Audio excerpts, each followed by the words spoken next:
আওয়াজ করা যাবে না, সরান চেয়ার সরান, চেয়ার সরান, এইদিকে নিয়ে যান।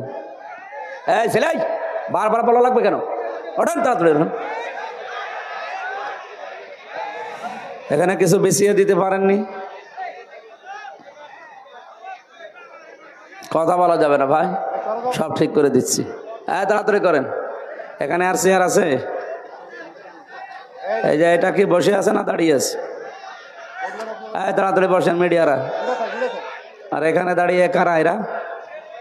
যা বাবড়ি, সরান সরান, এখানে সরান। চেয়ার সব হটিয়ে দেন, দেন দেন দেন দেন। ওই পুলিশদেরকে চেয়ার দেন, দেন।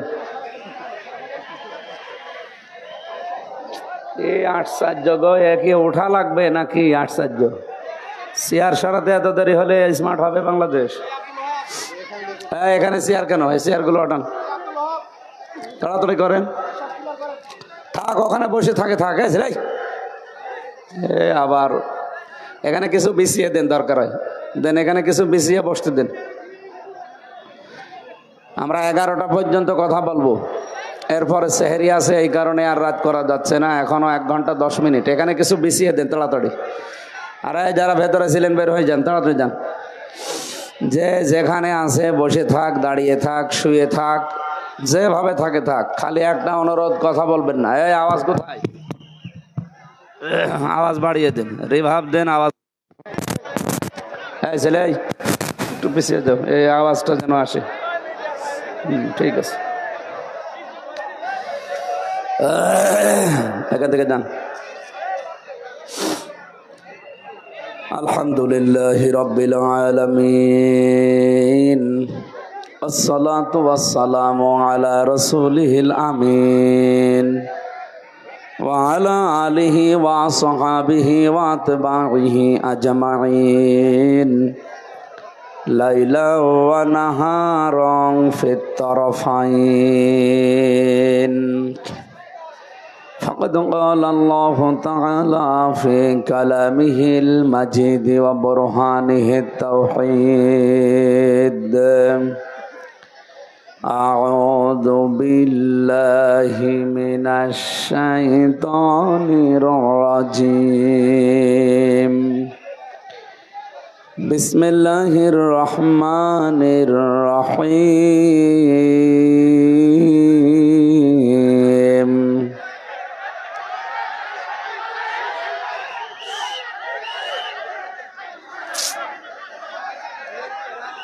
এই জন্য তো রমজান মাসে হয় না এগুলো। এমনি রাত হয়ে গেল, সামনে তাহাজ্জুদের নামাজ, সেহরি খাওয়া লাগবে, ফজরের নামাজ। কি আরম্ভ করেছেন? হ্যাঁ, নেন, তা পারেন করেন, থাক 1-1.5 মিনিট করেন, অসুবিধা নেই, থাক থাক 1-1.5 মিনিট একটু গ্যাঞ্জাম হয়ে যাক, তারপর ঠান্ডা হয়ে যাক।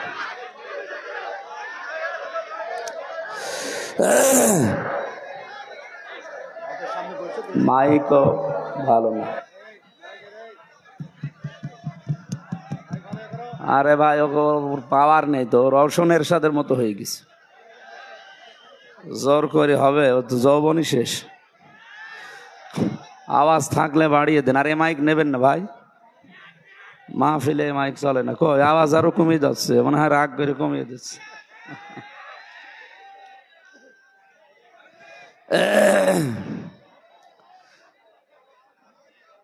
এই ভাই, এই যারা পোশাক পরা, এখানে কি করেন আপনারা? এখান থেকে যান তো, যান যান যান, তাড়াতাড়ি যান। আপনার এখানে দাঁড়িয়ে থাকবে লাগবে না। হ্যাঁ, সব এখান থেকে যান, কথা বলা যাবে না, থাক। কি আওয়াজ কোথায় ভাই? গলা ভেঙে যাবে তো।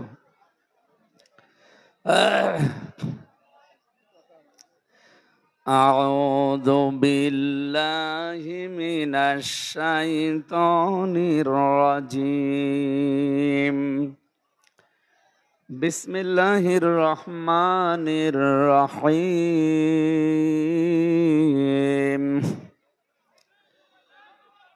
আল হজ্জ ইয়াহদিমু মা কানা ক্বাবলা। আল হজ্জ আশহুরুম মা'লুমাত ফামান ফারাদা ফীহিন্নাল হজ্জ ফালা রাফাসা ওয়ালা ফুসুক ওয়ালা জিদালা ফিল হজ্জ ওয়ামা তাফআলু মিন খায়রিন ইয়া'লামুহুল্লাহ ওয়া তাযাওয়াদু ফাইন্না খায়রাজ যাদিত তাকওয়া ওয়াত্তাকুনি ইয়া উলিল আলবাব।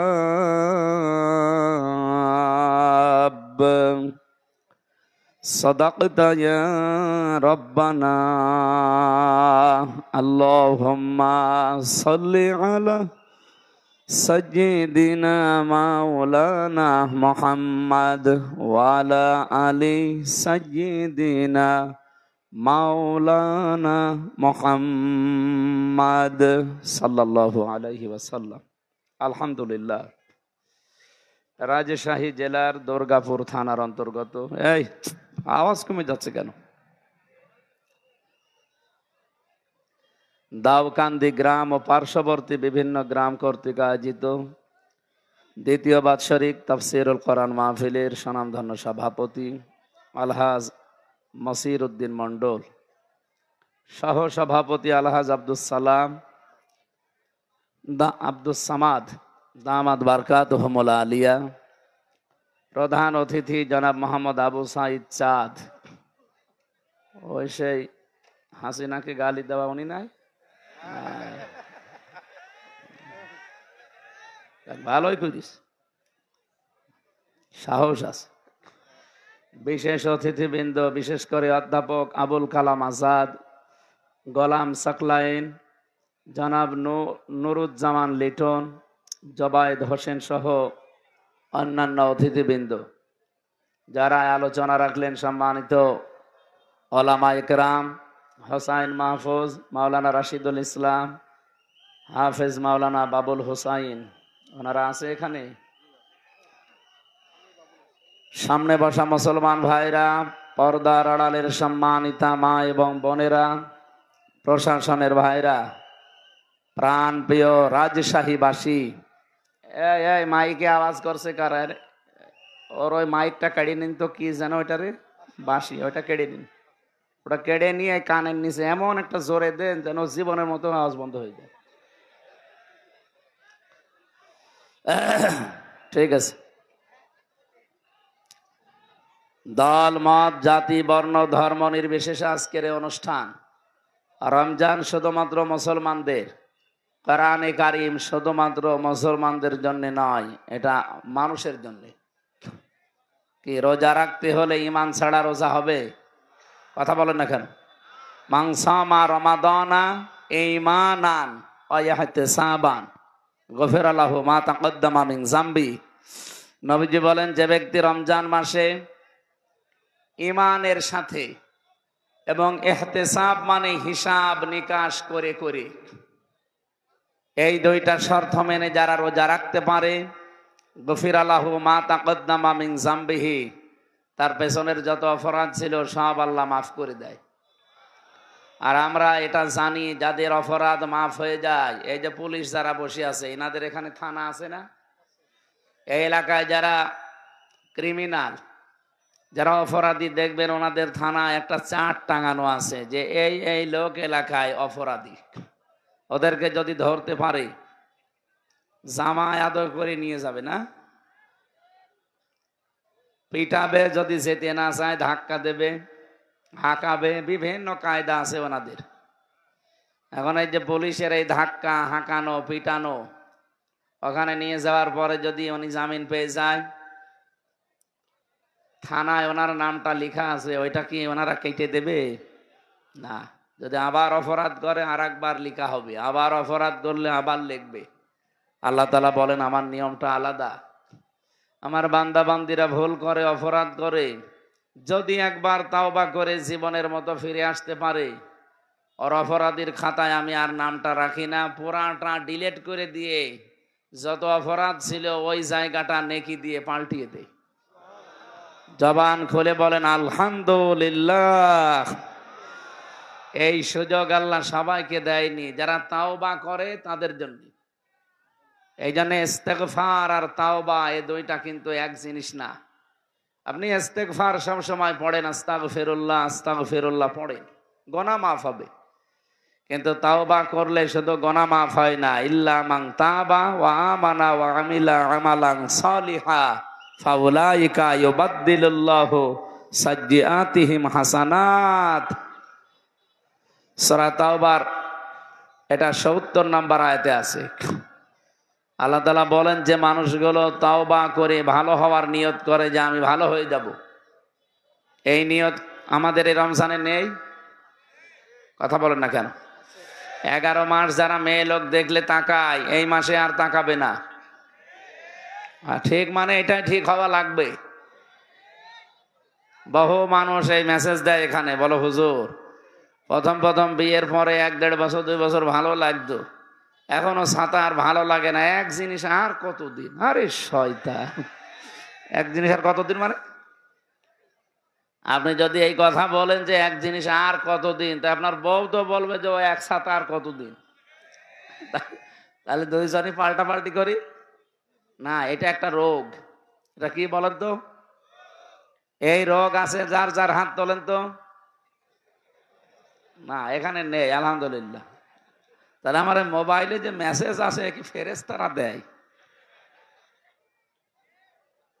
নিজের বউ দেখলে আর ভালো লাগতে চায় না, আকর্ষণও হয় না, অন্যেরটা দেখলেই কেমন যেন মনে হয় যে আল্লাহর নিয়ামত।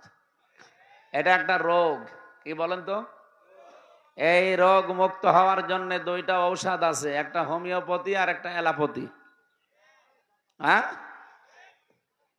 এই রোগে হোমিওপ্যাথি অ্যালোপ্যাথি গাছড়া দিয়ে হবে না। এখানে আল্লাহ রাব্বুল আলামিন 2টা ঔষধ দিয়েছেন। যারা এখানে এরকম রোগে রোগী আছেন, আজকে থেকে ঔষধ খাওয়া লাগবে। যেহেতু রমজান মাস, কোরআনে কারিম নাজিল হয়েছে, আর কোরআন সব রোগের ঔষধ। বলেন বলেন, শিফাউল লিমা ফিস সুদূর। মানুষের অন্তরেও যত রোগ আছে সব কোরআন ভালো বানাতে পারে, সে ক্ষমতা কোরআনের আছে না? আছে। 2 নম্বরে আনুনাজ্জিলু মিনাল কোরআনি মা হুয়া শিফাউন ওয়া রাহমাতুল লিল মুমিনিন ওয়া লা ইয়াজিদুজ জালিমিনা ইল্লা খাসারা। সূরা বানী ইসরাইলের 82 নম্বর আয়াতে আল্লাহ বলেন, এ কোরআন নাজিল করার ধারাবাহিকতায় এমন এমন বিধান আমি আল্লাহ দিয়েছি যেটা মুমিনদের জন্য রোগ মুক্তির কারণ। এমন কোন রোগ নেই পৃথিবীতে, শারীরিক এবং মানসিক সব রোগের ঔষধ এখানে আছে। আল্লাহ পাক বলেন, আকুল লিল মুমিনিনা ইয়াগুদ্দু মিন আবসারিহিম ওয়া ইয়াহফাযু ফুরুজাহুম যালিকা আযকা লাহুম ইলা আখির আয়াত। সূরা নূরের ভেতরে আছে 30 নম্বর আয়াত। এটা রব্বুল আলামিন বলেন, মুমিন পুরুষদেরকে আপনি বলেন তারা পরনারী দেখলেই যেন আগে চোখ নিচের দিকে করে। তাহলে প্রথম ঔষধ, মেয়ে লোক দেখলেই, সে যেই হোক, চোখ নিচের দিকে করা লাগবে। শুধু 14 জন মহিলা বাদ দিয়ে। কয়জন? এই ক্লাস চলছে, এটা জবাব দিতে পারেন না? কয়জন বলেন? 14 জনের ভেতরে আপনার মা আছে, আপনার বোন আছে, আপনার মেয়ে আছে, আপনার খালা আছে, আপনার ফুফু আছে। এদের দিকে যদি তাকায় কোনো মানুষ, যত খারাপ হোক, খারাপ নিয়ত নিয়ে তাকায়? নিজের মায়ের দিকে কোনো খারাপ নিয়ত নিয়ে কেউ তাকায় না। সূরা নিসার 21 নম্বর আয়াতে এই তথ্যটা পাবেন। এরকম 14 জনের নাম আপনি দেখে দেখে মিলিয়ে দেখবেন যে এদের দিকে তাকালে অসুবিধা নেই। তো বাকি যারা দুনিয়াতে আছে সে যেই হোক, ওটা যদি পরিমণি হয় তাকানো যাবে না, হালকা যাবে নাকি? না, একবার যদি চোখ পড়ে যায় অসুবিধা নেই। প্রথম নজর মাপ, পরের নজর পাপ। এই জন্য এরকম কিছু যদি সামনে পড়ে একবার তাড়াতাড়ি দেখে চোখ ফিরিয়ে নেবেন, নাকি 1 মিনিট? বলে একবার দেখা যখন যায় যাচ্ছে, একবার আমি 1 মিনিট তাকিয়ে থাকলাম না। চোখ যদি এরকম পড়ে যায় সঙ্গে সঙ্গে নিচের দিকে করবেন। আমি আবার বলছি, মেয়ে লোকের দিকে তাকানো যাবে না তা না। কয়জন বলেন বলেন?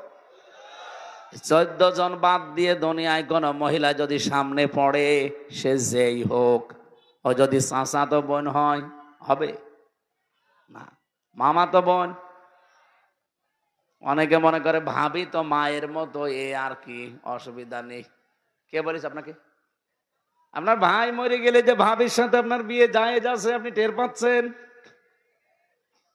আপনার বাবা মরে গেলে আপনার মায়ের সাথে আপনার বিয়ে জায়েজ আছে।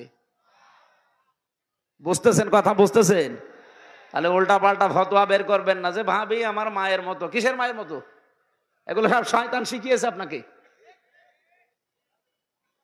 এই পৃথিবীতে পুরুষ মানুষের জন্য সবচাইতে ভয়ঙ্কর হচ্ছে 2 জন নারী। নবীজি বলেন এরা মৃত্যুর মতো, একটা ভাবি আর একটা শালী। ভাবি আর শালী যাদের আছে হাত তোলেন তো। ওই এলাকায় বিয়ে শাদী বন্ধ হয়ে গেছে।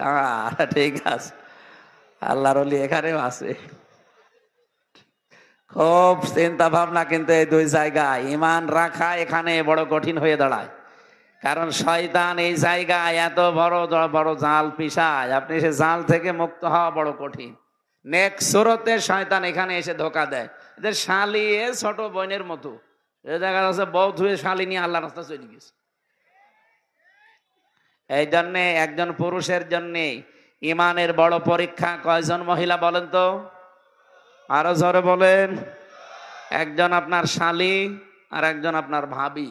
নবীজি বলেন 2টাই মরণের সমতুল্য। মৃত্যু দেখলে মানুষ যেমন ভয় পায়, এই 2টার থেকে যেন এরকম ভয় পায়। এই কথা বুঝতেছেন? এই বসুক, ওর যদি ভালো লাগে মাটিতে বসতে, আপনার সমস্যা কি? থাক, বাড়িতে যে পোশাক ধুয়ে দেবেন। ঠিক আছে, বসেন বসেন। দ্বিতীয় নম্বর, একজন মেয়ে লোকের জন্য 2 জন পুরুষ মানুষ সব চাইতে বড় ভয়ঙ্কর। এদের কাছে ঈমান রাখা না রাখা কষ্ট হয়ে পড়বে। আল্লাহর নবী এই 2 জন পুরুষকেও মৃত্যু সমতুল্য ঘোষণা দিয়েছেন। একজন দেবর, নাম কি? 2 নাম্বার দুলা ভাই। আমি বেঁচে গেছি যে আমি কারো দুলা ভাই না। অন্য চাচা তো মামা তো খালা তো আছে, তো নিজের টান নেই। ম্যাডামই একেবারে লাস্ট, তো আমরা কেউ দুলু ভাই বলে ডাকে না, আপনারা ডাকেন না। দোলা ভাই যাদের আছে, মেয়েরা সাবধান থাকবেন এই জায়গায়। না, এখানে দায়িত্বশীল যারা বাবা বড় ভাই, এরা কিন্তু গুনাহগার হয়ে যাচ্ছে আমরা। আমার নিজের ছোট বোনকে বাবা তার মেয়েকে দোলা ভাইয়ের কাছে আল্লাহ রাস্তায় দিয়ে উনি সুবহানাল্লাহ তসবিহ টিপতেছে। অসময়ে মসজিদে বসে বসে সুবহানাল্লাহ পড়ছে। কি দাদা আপনি অসময় মসজিদে সুবহানাল্লাহ পড়েন মানে? এখন কি সময় মসজিদে আসার? না, বাড়িতে তো থাকা যাচ্ছে না। ওই মেজ মেয়ের দেবর এসেছে, আমার ছোট মেয়ে নিয়ে যা ইয়ার কি ফাজলামি চলছে, বাড়িতে আর থাকতে পারলাম না, এই জন্য মসজিদে এসে সুবহানাল্লাহ পড়ছি। ওর সুবহানাল্লাহ মাথার উপরে উঠবে? বলেন, আপনার মসজিদ থেকে আগে বের হন, আগে যে আপনার ছোট মেয়েকে ওখান থেকে সরান, তারপরে একবার বলেন সুবহানাল্লাহ, যে আল্লাহ তুমি পবিত্র। আল্লাহ যেমন পবিত্র, আল্লাহর বিধানও পবিত্র না? কথা বলেন না কেন? তো এখানে যে বিধানটা ছিল আল্লাহর, এই বিধানের নাম কি? পর্দা। নাম কি? এই যে শালীর সাথে দোলা ভাইয়ের এখানে পর্দা ছিল না, এই বিধানটা আপনি নষ্ট করে মসজিদে সুবহানাল্লাহ পড়ছেন, জীবনেও হবে না সুবহানাল্লাহ। কারণ আল্লাহ পবিত্র, তার বিধানও আপনাকে পবিত্র রাখা লাগবে, পরিবারকে, সমাজকে, রাষ্ট্রকে। আর আমরা এটাই চাই। আপনি এইটাকে যদি কেউ রাজনীতি মনে করে, এই যে চাঁপাইনবাবগঞ্জের হারুন আর হারুনের বউ দুইজন মিলে এই আগস্টের 5 তারিখের পর থেকে আরম্ভ করিস, যে দেশের আলেমরা ধর্ম ব্যবসায়ী এরা রাজনীতি করে, এমনকি একটা দলের নাম ধরে বিষোদ্গার করে, এগুলোর মাথা খারাপ হয়ে গেছে। কারণ বাংলাদেশে আন্তর্জাতিক যে জরিপগুলো এখন মাসে মাসে প্রকাশ পায়, আর কিছু মানুষের মাথা খারাপ হয়ে যায়। আপনি টের পাচ্ছেন দেশের অবস্থা এখন। খ্রিস্টানরা রিপোর্ট পাঠিয়েছে, আমরা বানাইনি ভাই, খ্রিস্টানরা তো আমাদের এমনি দেখতে পারে না, তারা আন্তর্জাতিকভাবে 257টা দেশের রিপোর্ট বানিয়েছে। আমি 2টা পড়লাম, এটা এই যাকে কোরআন শরীফ আমার সামনে, আমি বানিয়ে বলছি না, আমি 2টা পড়েছি। 1 নম্বরে এই 257টা দেশ পৃথিবীতে। মাইক্রোসফট নাম শুনেছেন? এটা তো সব মুসলমানরা চালায় নাকি? এরা রিপোর্ট বের করে জানাচ্ছে 257টা দেশে যারা ক্ষমতায় ছিল, এর ভেতরে 10 জন সবচাইতে নিকৃষ্ট মানুষ। তার 1 নম্বরে হাসিনা, 2 নম্বরে বাশার আল আসাদ, 3 নম্বরে নেতানিয়াহু। যাদের নাম বলছি সব তো আল্লাহর ওলি। যাই হোক, আমি কিছু মনে করতাম না, কিন্তু 1 নম্বরে নামটা আমাদের কন্যার। কি কন্যা পেলাম আমরা বলেন? এমন একটা কন্যা পেয়েছি, ওনার নাম পৃথিবীর নিকৃষ্ট মানুষদের তালিকায় 1 নম্বরে। এটাকে আমি বানিয়েছি?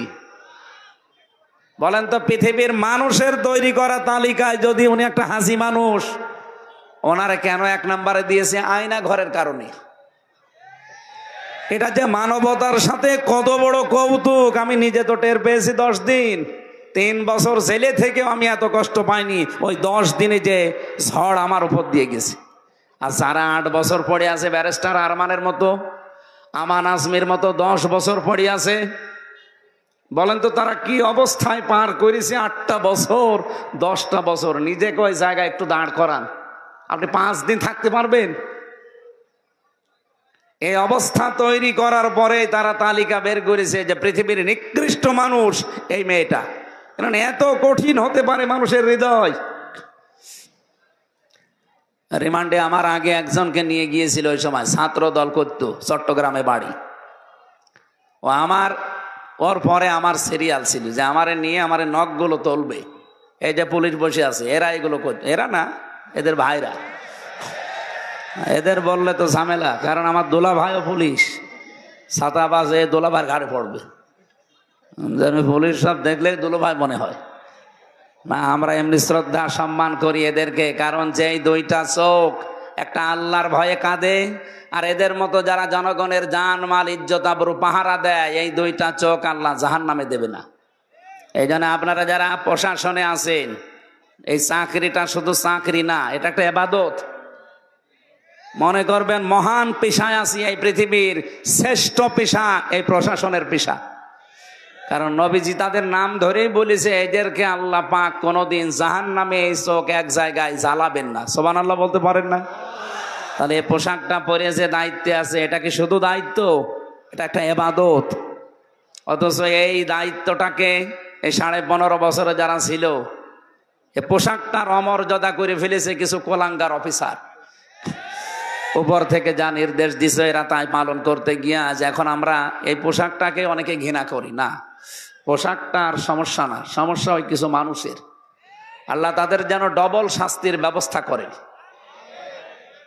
পৃথিবীতে যে যতটুকু অপরাধ করবে, ওই অপরাধের ডবল শাস্তি আল্লাহ দুনিয়া আখেরাত মিলে তাকে দান করবে। এই জন্য যাদের কারণে এদের এই বিভাগটা আজকে নষ্ট, মানুষের কাছে কালার হয়ে আছে, আল্লাহ যেন তাদেরকে না ছাড়েন। এমন দৃষ্টান্তমূলক শাস্তির ব্যবস্থা যেন আল্লাহ করেন, তারা যেন নিজ থেকে অন্তত তওবা করার সময় আর না পায়। কারণ তাদের তওবা কবুলও হবে না। মানুষ যখন অপরাধ করতে করতে সীমা অতিক্রম করে চলে যায়, তখন আল্লাহ বলেন, ইন্নামা নুমলি লাহুম লিয়াজদাদু ইসমা ওয়া লাহুম আযাবুম মুহিন। মানুষ যখন পাপের বোঝা ছাড়িয়ে যায়, তখন তাদেরকে অপমানজনক শাস্তি দেয়। আমরা আগস্টের 5 তারিখের পর থেকে দেখতে পাচ্ছি, জালেমদের আল্লাহ যা দিয়েছে, এর চাইতে অপমান আর কি করবে? এখনো অনেক বাকি আছে যাদের অপরাধ বেশি তাদের। আমার মনে হয় এই মুহূর্তে বাংলাদেশে যদি বেনজির সাহেব উনি এমনি হঠাৎ করে এরোপ্লেন থেকে পড়ে যায় অথবা হেলিকপ্টার থেকে পড়ে আপনার এই রাজশাহী দুর্গাপুরে এই দাউকান্দি বাজারে বসে আছে, যখন পিটিয়ে মেরে ফেলবে না? আমি যতটুকু দেখছি সারা দেশে তাই। যারা জালেম ছিল তাদের অবস্থা আল্লাহ ঠিক ওইটাই বানিয়ে দিয়েছে।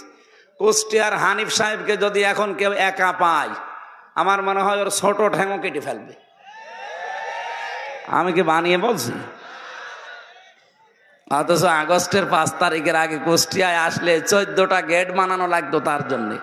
এখন গেট না, ওর বাড়ির এখন পায়খানার প্যানও মানুষ খুলে নিয়ে চলে গেছে। এই যে এর নাম আযাব মুহিন।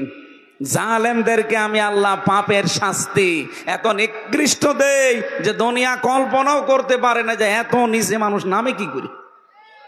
বলেন তো, বাড়ির পায়খানার প্যান যারা খুলে নিয়ে চলে গেছে তাদের কি রাগ ছিল তার উপরে। ওরে যদি সামনে পেত একেবারে টুকরো টুকরো করে ফেলতো না? কিছুই হয়নি। আপনারা 15.5 বছরে যা করেছেন এখনো কিচ্ছু পাননি। অথচ আজকে আদালতে দেখলাম কামাল মজুমদার প্রতিমন্ত্রী ছিল একজন, উনি আজকে তওবা করছে যে জীবনে যদি কোনোদিন বেঁচে থাকি কোনোদিন আর আওয়ামী লীগ করবো না। তো তোর বেঁচে থাকার দরকার কি? তোর আওয়ামী লীগ করার আর দরকার কি? এদেশে পরিচয় আর দিতে পারবে মানুষ না, সে মুখ আপনাদের আর নেই।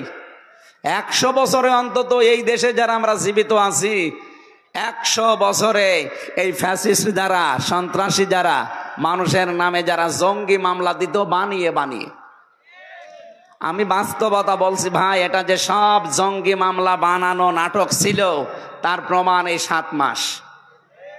আপনি নিজের পক্ষ থেকে বলেন তো, এই 7 মাসে একটা জঙ্গি ধরা পড়েছে? কথা বলেন না কেন? হাসিনা থাকলে 7 মাসে 1000 আলেম জঙ্গি মামলায় চলে যেত। কিচ্ছু জানে না একজন মানুষ ঘুমিয়ে আছে ঘরে, ধরে নিয়ে যে 2-3 মাস মাটির নিচে রাখবে, চুল দাড়ি গোপ বড় বড় হয়ে যাবে, নকমক, তখন তুলে বলবে এই যে জঙ্গি ধরা পড়েছে। কিচ্ছু না, জঙ্গি বাংলাদেশে নেই। জঙ্গি যদি থাকে যারা পালিয়েছে তারা ছিল জঙ্গি। জঙ্গি শব্দটা শুনলে আমরা অনেকে মনে করি ওরে বাবা কি ভয়ঙ্কর। আসলেও তো ভয়ঙ্কর জিনিস। আমি এই জেলে থাকা অবস্থায় একটা মানুষকে শুধু এই আসল জঙ্গি মামলায় পেয়েছিলাম, তাছাড়া বাকিগুলো যা সব আমার মতো নিরপরাধ। আমারে দিয়েছে আনসারুল্লাহ বাংলা টিমের সারা বাংলাদেশের প্রধান, অথচ ছাতা কি আমি জানি না। আমারে যদি তাও একটু হালকা পাতলা বলতো যে জামাত ইসলাম করে, তাও তো একটু হালকা সত্য হইতো। আর আমারে দিয়েছে আনসারুল্লাহ বাংলা টিমের সারা বাংলাদেশের প্রধান। আমি তো কিছু জানি না ওই বিষয়ে, আমাকে মেরে ফেললেও তো কিছু পাবেন না। রিমান্ডে 10 দিন একাধারে শুধু এই প্রশ্নই করতো, বলেন কে কে কোথায় আছে। আরে ভাই আমি তো চিনি না কাউ, কি বলবো আমি? আর আমি আন্দাজে একজনের নাম বলে তারা বিপদে ফেলবো। একজনকে পেয়েছিলাম আব্দুল মতিন, হচ্ছে আল্লাহ দলের সভাপতি সারা বাংলাদেশের, 17 বছর জেলে আছে। পরে একদিন বললাম ভাই আপনি তো সভাপতি আল্লাহ দলের, সেক্রেটারি কে? বলছে আমার ছেলে। ও সভাপতি, ওর ছেলে সেক্রেটারি, আর কেউ নেই সারা বাংলাদেশে। ওদের আর কেউ নেই, ওরা 2 বাপ বেটা, 2জনই ছেলে। এই হচ্ছে জঙ্গির নাটক। আমি রমজান মাসে রোজা ছিলাম সারাদিন, কোরআন শরীফ আমার সামনে, সত্যি আমি মাথায় নিয়ে বলতে পারি। রিমান্ডে আমি গোপন কথা ওদের শুনেছি। ওরা নিজেরাই বলছিল এই যে আসাদুজ্জামান কাউন্টার টেররিজমের, আর মনিরুল ইসলাম, আমার দায়িত্বে যারা ছিল আসাদুজ্জামান, আব্দুল মান্নান, শেখ ইমরান, এই মানুষগুলো আমি নিজে দেখেছি। ওরা বসে বসে বলা কাওয়া করছে যে এইভাবে আর কত দিন, আর কত মানুষকে এভাবে ফাঁসাবো, নিজেরা বলছিল। ওরা মনে করছে যে আমারে নিয়ে আসেনি, অথচ আমার চোখ বেঁধে, হাত পেছনে বেঁধে, আমার মাথায় দড়ি দিয়েছে, এক ঘরের ভেতরে রেখেছে, ওদের মনে নেই। ওরা বসে বসে পাশের রুমে এই গল্প করছে। সবগুলো আমি ওই দিন শুনেছি। আপনার বিশ্বাস না হলে একটা পুলিশকে ধরে একা একা জিজ্ঞেস করেন, ওরা বলবে। এগুলো সব বানানো নাটক ছিল, কারণ নাটক লিখতো যে মহিলা, সে মহিলা পালিয়েছে। আর এই নাটকগুলো যারা মন্তস্থ করত তারা এখন সবই পালিয়েছে। এই জন্য এদেশে আর জঙ্গি নেই। কি এরপরেও দাদা মোদি কয়েকদিন আগে গিয়েছিল ট্রাম্পের কাছে যে আমাদের দেশে জঙ্গি আছে, এই মিথ্যা সিদ্ধা বানিয়ে তার কাছে শোনাবে। ডক্টর মোহাম্মদ ইউনূস ও কায়দা করে ঠিক ওই দিনই বিশ্বের আন্তর্জাতিক মিডিয়াগুলো নিয়ে আয়না ঘরে গেছে। ও যেদিন গেছে মোদি গেছে একেবারে জায়গা মতো, আর এ গেছে জায়গা মতো। ট্রাম্প যে কিছু বলবে আন্তর্জাতিক মিডিয়া সব দেখাচ্ছে, এই দেখেন আয়না ঘরের কি অবস্থা। জাতিসংঘ রিপোর্ট পেশ করে দিয়েছে। ট্রাম্প জাতে মাতাল হলো তাহলে ঠিক আছে। বলছে মোদি আপনি আমার বন্ধু ঠিক আছে, কিন্তু কি দেখছি ডক্টর মোহাম্মদ ইউনূস সাধারণ মানুষ না, ও আন্তর্জাতিক খেলোয়াড়। আপনি তো চার দোকানদার আর সে নোবেল প্রাইজ প্রাপ্ত মানুষ। মোদি চার দোকানদার ছিল, এটা মিথ্যা কথা? হ্যাঁ, কোথায় চায়ের দোকানদার আর কোথায় নোবেল বিজয়ী? দুইজনের ব্রেন কিয়ামত পর্যন্ত এক হবে? ওদের ব্রেন শুধু মিথ্যা কথা বলা, কারণ গরুর মদ খায় তো। হ্যাঁ, সত্য যেটা সেটা বলছি, ওরা গরুর মদ খায় না, এই জন্য ওদের ব্রেনের ভেতরে শুধু মিথ্যা কথা। আন্তর্জাতিক রিপোর্ট বের হচ্ছে, পৃথিবীতে 257টা দেশ, সবচাইতে বেশি মিথ্যা তথ্য ছড়ায় ভারত। আমি ভারত বিদ্বেষী না, ভারতে আমার হাজারো মুসলমান অনেক হিন্দু ভাইরা আছে, কিন্তু উগ্র যারা এই মোদি দাদার মুরিদ, এদেরকে তো মেনে নেওয়া সম্ভব না। এই মানুষগুলো নাকি মাটির নিচে এরা এখন মন্দির খোঁজে, তাও যেখানে সেখানে না, যেখানে মসজিদ সেই জায়গায় নাকি 500 বছর আগে মন্দির ছিল। পিটিয়ে সোজা করা দরকার শয়তানগুলোকে। পৃথিবীর মানুষেরা মাটির নিচে পায় তেল, গ্যাস, সোনা, রূপা, আর শয়তানরা শুধু মন্দির পায়। মিথ্যা কথা বানিয়ে বলার জন্য গেছে, আর একেবারে মুখের উপরে মনে হচ্ছে বাড়া ভাতে লবণ দিয়েছে, খা। ও বলেছে যে মোদি এটা তোমার ব্যাপার আর হাসিনার ব্যাপার, এ বিষয়ে আমাকে কথা বলবা না। আমি বলবো কি, ইউনূস কি খেলা খেলেছে দেখেছো? আমি এখন মুখ খুললে সারা বিশ্ব থেকে আমার উপরে চাপ আসবে। বাস্তবতা এইটাই। আমি যে কথা বলছিলাম, এই যে আয়না ঘরের এই বিষয়টা, এই মানুষগুলো এত কঠিন আচরণ করত।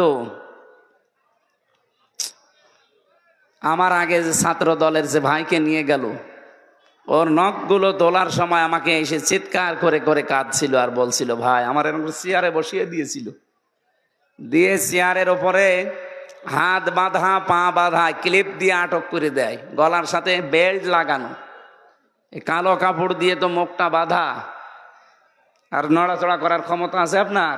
এই অবস্থা। হঠাৎ একটা সুইচে টিপ দেবে, একবারে 1 মিনিটে 120 বার ঘুরবে। আপনি বুঝতেছেন বাস্তবতা কি? নিজেকে দাঁড় করান তো আপনি। 1 মিনিটে যদি 120 বার হয়, 1 সেকেন্ডে কয়বার? অথচ মাথাটা কি চক্কর দেয়, 1 মিনিট পরে মনে হবে আমি 8-10টা দুনিয়া দেখতে পাচ্ছি।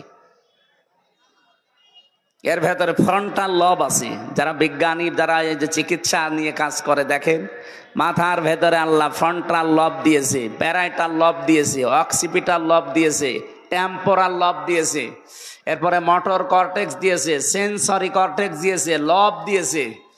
রাজশাহী বিভাগ তো চিকিৎসায় অনেক উন্নত, যারা ডাক্তার আছে জিজ্ঞাসা করেন কি সূক্ষ্ম জিনিসের ভেতরে। 1 মিনিটে 120 বার ঘুরলে আপনি এমনি 8-10টা দুনিয়া দেখবেন। এরপরে মেশিন আমাকে দেখিয়েছে, এরকম একটা মেশিন নিয়ে আসে, হাতের সাথে পায়ের সাথে লাগানো, শুধু একবার টিপ দিলে নখগুলো সব একবারে খুলে চলে আসবে।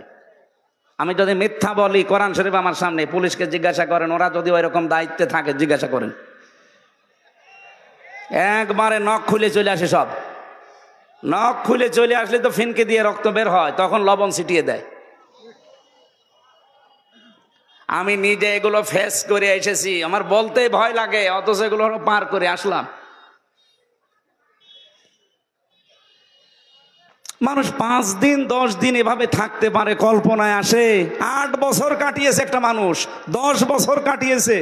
আমি 10 দিনে হাফ পাগল হয়ে গিয়েছিলাম, আর সে লোকটা 10 বছর 8 বছর কাটিয়েছে। আপনি ভাবতে পারেন মানুষ কত নিচে নেমেছে। এই জন্য আন্তর্জাতিক ভাবে পৃথিবীতে 1 নাম্বার নিকৃষ্ট মানুষের তালিকায় নাম এসেছে মহিলার। 2 নম্বরে নাম পেয়েছি বাশার আল আসাদ, কয়েকদিন আগে পালিয়েছি। 3 নম্বরে নেতানিয়াহু, এটা হাজার হাজার লক্ষ লক্ষ মুসলমানদেরকে বিনা কারণে তাদের বাড়ি ঘর থেকে উৎখাত করছে, দুনিয়া থেকে বিদায় করছে। এটা 1 নাম্বার রিপোর্ট। 2 নাম্বার রিপোর্ট পেয়েছি 257টা রাষ্ট্রের ভেতরে বাংলাদেশ দিয়ে তার একটা রিপোর্ট দিয়েছে। ভাই এগুলো পড়বেন। আমি দেখেছি এই রিপোর্টে আগস্টের 5 তারিখের আগে মাত্র 100 জনের 15 জন মানুষ চাইতো যে দেশে ইসলাম কায়েম হোক। কতজন? 100 জনের মাত্র 15 জন। তার ভেতরে হয়তো এই ভাই একজন হবে। হ্যাঁ, আমি সত্যি কথা বলছি। 100 জনের মাত্র 15 জন, তার ভেতরে এই ভাইয়ের মতো হয়তো সারা বাংলাদেশ মিলে একজন। হিসাব করেন। অথচ যে ফেব্রুয়ারির 28 তারিখের রিপোর্ট আবার শেষ হয়েছে, মার্চের 1 তারিখ আবার বের হয়েছে। এই রিপোর্টে দেখা যাচ্ছে 100 জনের 66 জন মানুষ এখন চাচ্ছে বাংলাদেশে ইসলাম কায়েম হোক। মাত্র 7 মাসও হয়নি, এখনো 2 দিন বাকি আছে। কি আজকে 3 তারিখ না? 7 মাস হতে এখনো কয় দিন? এখনো 2 দিন। 7 মাসও হয়নি, 15 থেকে 66 জন চলে এসেছে।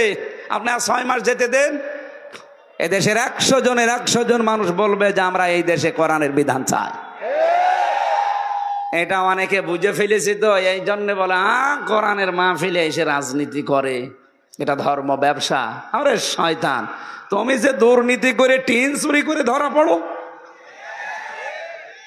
কে শুল্ক মুক্ত গাড়ি সরকারের, সেটা বিক্রি করে দিয়ে উনি জেলে যায়। সরকারি ট্রানের টিন বিক্রি করে চুরি করে জেলে যায়। দলের জন্য, মানবতার জন্য, আল্লাহর জন্য, ইসলামের জন্য একদিনও জেল খেটেছে হারুন? না, 2 বার জেলে গেছে, 2 বারই তার নিজের ব্যক্তিগত গোনার কারণে।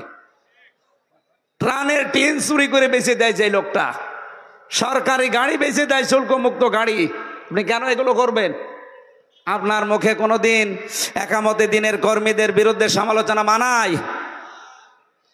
কোরআনের মাহফিলে এসে রাজনীতি করা লাগবে না, অর্থনীতি করা লাগবে, যেটা আলেম ছাড়া তারা বুঝবে। আপনার বলে দেওয়ার দরকার কি? আপনার পেটে বম মারলে আপনি একটা আয়াত শুদ্ধ করে বলতে পারবেন? যারা বলে কোরআনের সাথে রাজনীতির সম্পর্ক নেই, আমি ওপেন চ্যালেঞ্জ দিচ্ছি। আমার ছোট্ট মাথার ভেতরে 918 জায়গায় আমি পেয়েছি কোরআন দিয়েই দুনিয়ায় রাজনীতি করা লাগবে। যাদের মাথা এরকম বড় বড় তারা তো আরো বেশি পাবে। আমার এই ছোট মাথায় যদি 918 জায়গায় পাই, যারা আরো বেশি পড়াশোনা করে তার আরো বেশি পাবে না? আর উনি বলতেছে না কোরআনের সাথে রাজনীতির সম্পর্ক নেই, এটা মুনাফিকের কথা। আর এটা যদি কেউ বিশ্বাস নিয়ে বলে থাকে তার ঈমান নেই। এই কথা বলছেন না কেন? আল্লাহ যেটা বলে ওটার বাইরে কথা বললে তার ঈমান থাকে? বলেন। এই যে কাদিয়ানীদেরকে আমরা কাফের বলি, কেন বলি? কারণ 6666টা অথবা 6236টা আয়াত, একটা প্রসিদ্ধ একটা বিশুদ্ধ, দুইটাই ঠিক আছে। ওরা পড়া কোরআন শরীফ মানে না তা না, 6666টি আয়াত ওরা বিশ্বাসও করে, কম বেশি তারা মানেও। শুধু একটা আয়াতের 4 ভাগের 1 ভাগ ওরা বিশ্বাসও করে না, মানেও না। ওটা সূরা আহজাবের 40 নম্বর আয়াতের মাঝের অংশের একটা শব্দ আছে, মা কানা মুহাম্মাদুন আবা আহাদিম মির রিজালিকুম ওয়ালাকির রাসূলুল্লাহ ওয়া খাতামান নাবিয়্যিন। কত বড় আয়াত না? এই ছোট আয়াত, কত বড় আয়াত পড়লাম। ওরা পুরা কোরআন শরীফের অন্য আয়াত তো বিশ্বাস করেও মানেও। এ আয়াত মানে প্রথম 3টা মানে, মা কানা মুহাম্মাদ ঠিক আছে, আবা আহাদিম মির রিজালিকুম এইটাও ঠিক আছে, ওয়ালাকির রাসূলুল্লাহ এইটাও ঠিক আছে, কিন্তু খাতামান নাবিয়্যিন আমাদের নবী শেষ নবী এটা ওরা মানেও না, বিশ্বাসও করে না। ওরা বলে গোলাম আহমদ কাদিয়ানী শেষ নবী। আপনি শুধু নাউজুবিল্লাহ পড়ে শেষ করে দিলেন, এখান থেকে কিছু নেওয়া যায় না। কোরআন শরীফে আমি নিজে দেখেছি ওদের কাদিয়ানীদের মসজিদ ঢাকার বকশীবাজারে ওই আলিয়া মাদ্রাসার পাশে আহমদিয়া জামাতের মসজিদ আছে, গেটে একজন দারোয়ান বসে আছে, যারে তারে ঢুকতে দেয় না। ওদের বিশ্বাসে যারা বিশ্বাসী তাদেরকে ঢোকায়। ওরা কিন্তু আমাদের মতো আজান একামত দিয়েই নামাজ পড়ছে, সূরা ফাতিহা দিয়েই নামাজ পড়ছে, কিন্তু খাতামান নাবিয়্যিন এইটা ওরা বিশ্বাস করে না, ওরা মানে না, বলে না এইটুকু বানানো। কোরআনে কারিমের শুধু এতটুকু একটা শব্দ, 4টা মাত্র অক্ষর, খ আলিফ তাম মিম, খতাম। খতাম মানে শেষ। এই শেষ শব্দটা ওরা মানতে চায় না। ওরা মোহাম্মদ রাসূলুল্লাহকে শেষ নবী বিশ্বাস করে না, মানে না। ওদের বিশ্বাস, ওদের মানার বিষয় যে গোলাম আহমদ কাদিয়ানী শেষ নবী। এতটুকু অস্বীকার করার কারণে যদি ওরা কাফের হয়, কাদিয়ানীদের সাথে মুসলমানদের ছেলে মেয়ে বিয়ে দেওয়া জায়েজ নেই, এটা আলেমরা জানিয়েছে। তামাম দুনিয়ার সব আলেমরা একমত যে কাদিয়ানীদের সাথে ছেলে মেয়ে বিয়ে দেওয়া যাবে। ইহুদিদের সাথে যাবে, খ্রিস্টানদের সাথে যাবে, হিন্দুদের সাথে যাবে। বলেন বলেন, ওদের সাথে যদি না যায়, এতদিন আপনি মিথ্যা কথা মানুষকে জানালেন কেন যে আমাদের সাথে স্বামী স্ত্রীর সম্পর্ক? বলেন, দুনিয়ায় একদিকে হয়ে যেতে পারে, ও দাদার সাথে তো আমাদের কন্যার বিয়ে জীবনেও সম্ভব না, কারণ দাদা হচ্ছে ফুল হাতা আর আমরা হাফ হাতা। আমরা হাফ হাতা না, দাদা ফুল হাতা। এখন যদি হাফ হাতা করা লাগে এই বয়সে, হাজাম পাবেন কোথায়? আর ও বুড়ো মানুষ, ওর যদি এখন মুসলমানে দেওয়া লাগে, ও হাজামও লাগবে বুড়ো। আর কেউ চোখ খুলে কাটতে পারবে ওই জিনিস? চোখ বন্ধ করে কাটা লাগবে। শেষে দেখা যাচ্ছে আগা কাটতে যে গোড়া কেটে দিচ্ছে। জীবনের মতো বিয়ে করা 7 মিনিট যাবে। এই জন্য এতদিন যারা বলতেন যে আমাদের স্বামী স্ত্রীর সম্পর্ক, তাহলে এটা মিথ্যা কথা। আমি কি এটা বানিয়ে বলছি? সূরা বাকারা 2 নাম্বার পারা 14 নাম্বার পৃষ্ঠার 4 নাম্বার লাইনের 221 নাম্বার আয়াতের মাঝের অংশে আছে, ওয়ালা তুনকিহুল মুশরিকিনা হাত্তা ইয়াকুমিনু। রব্বুল আলামিন বলেন, যতক্ষণ কোন মুশরিক পুরুষ ঈমান না আনবে, মুসলমান না হবে, ততক্ষণ তার সাথে মুমিনা নারীর বিয়ে দেওয়া। এটাও মনে হয় আমি বানালাম না? আমি এই আয়াত সামনে নিয়ে কিন্তু এই ফতোয়াটা দিলাম যে যতক্ষণ একজন মুশরিক, একজন কাদিয়ানী, একজন ইহুদি, একজন খ্রিস্টান এরা মুসলমান না হবে, ততদিন পর্যন্ত তাদের সাথে কোনো মুমিনা নারীর বিয়ে দেওয়া, কথা বলেন না কেন, জায়েজ আছে। এই আয়াতের ওপরে তাফসীর করেছিলাম সিঙ্গাপুরে, যে ওরা কাফের, ওদের সাথে মুসলমানদের সন্তানদের বিয়ে দেওয়া জায়েজ নেই। ওই আগস্টের 5 তারিখের পরে আমার কয়টা অনুষ্ঠান ছিল সিঙ্গাপুর, মালয়েশিয়া, থাইল্যান্ড, এই দেশে। আমি ওখানে প্রায় হাজার হাজার মানুষ কথা বলেছিলাম এই কায়দায়। কে? ও হ্যাঁ, ওনারা দেখলেও মনে হয় সব হয়। আমার মন মতো একটা মানুষ। আমি ওই সময় জেলে ছিলাম, উনি যখন ওই কাজটা করেছিল। বুকের পাঁঠা আছে। রাজশাহীর কৃতি সন্তান। আল্লাহ রাব্বুল আলামিন তার মাথাকে যেন আরো উঁচা করেন। এই আপনি দাঁড়িয়ে আছেন মানে? বসেন বসেন। আমার ভাইরা, যেই কথাটা তুলছিলাম, পৃথিবীর নিকৃষ্ট মানুষদের তালিকায় যাদের নাম এসেছে শুধু আয়না ঘরের এই নির্যাতনের কারণে, বিশ্বের আন্তর্জাতিক মিডিয়াগুলো কিন্তু আজ এগুলো দেখিয়েই দিয়েছে অলরেডি। আমরা যারা এখানে আছি, আমরা এমন একটা দেশ তৈরি করতে চাই, কিয়ামত পর্যন্ত বাংলাদেশে যেন কেউ আয়না ঘর বানাতে না পারে। এ দাবির পক্ষে আপনারা নেই? কারা কারা আছেন? লিল্লাহে তাকবীর। দেখেন তো হাত তোলেনি কে? যেটা তুলবে না ওটা আয়না ঘরের পক্ষে।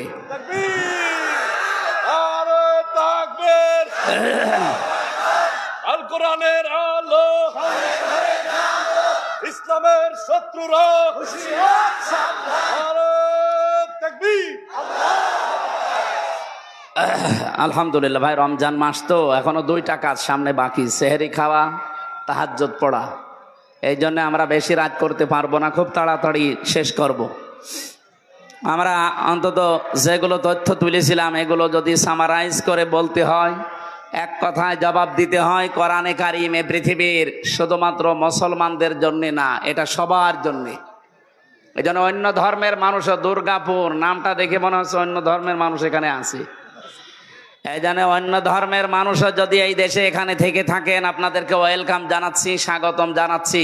আজকের এই অনুষ্ঠান শুধুমাত্র মুসলমানদের জন্য না, এটা সবার জন্য। এক কথা বলে না কেন? মানুষ পদবাচ্যে যারা বিবেচিত সবার জন্য আজকের এই অনুষ্ঠান। কথা বলেন ঠিক কিনা? না, ধর্ম যার যার উৎসব, সবার এই কথা বলা যাবে না। এটা উৎসব না, এটা কোরআনের অনুষ্ঠান, এটা সবার জন্যে। কিন্তু ধর্ম যেটা আমি ধর্মীয় ভাবে পালন করি, যে ফরজ নিয়মগুলো এবাদত মনে করে, ওইগুলো কিন্তু সবার জন্য না। যেমন নামাজ, এটা কি হিন্দুদের জন্যে, খ্রিস্টানদের জন্যে? বলেন বলেন। লাকুম দীনুকুম ওয়ালিয়া দীন, এই আয়াত অনুযায়ী ধর্ম যার যার উৎসব তার তার। হ্যাঁ, আমাদের ধর্মে জোর জবরদস্তি নেই, লা ইকরাহা ফিদ্দিন। আমাদের ধর্মে কোনো বাড়াবাড়ি নেই, মারামারি নেই, কাটাকাটি নেই, জবরদস্তি নেই। যদি থাকতো 850 বছরের এলাকা আমরা শাসন করেছিলাম, একটা হিন্দু থাকার কথা ছিল না। এমনকি দুর্গাপুর এই নামটাও থাকার কথা ছিল না। এক কথা বলেন না কেন? আমরা দুর্গাপুর বা কেটে দিয়ে আমরা মোহাম্মদপুর বানাতে পারতাম, মুসলিমপুর বানাতে পারতাম। কিন্তু না, আমরা জোর জবরদস্তি করি না ধর্মের উপরে। আমি সেদিন কলেজের এক অধ্যাপক, উনি বিসিএস ক্যাডার, ওনারে বলেছিলাম যে স্যার, আপনাকে আমি মুসলমান হতে বলি না, আর আমরা জোরও করি না। হ্যাঁ, এদেশের মুসলমানরা যদি জোর করতো তাহলে 4 ভাগ হিন্দু পিটিয়ে মুসলমান বানিয়ে ফেলতাম। কিন্তু আমাদের ধর্মে যেহেতু এটা নেই, আমি আপনাকে আমার ধর্মীয় গ্রন্থ কোরআনে কারিম শুধু মাতৃভাষায় পড়েন আর ইংরেজিতে পড়েন, এটা পড়বেন। আপনি যেহেতু আরবি পড়তে পারেন না, বলছে না হুজুর আমি শিখবো। আমি 3 মাস সময় দিলাম আপনারে।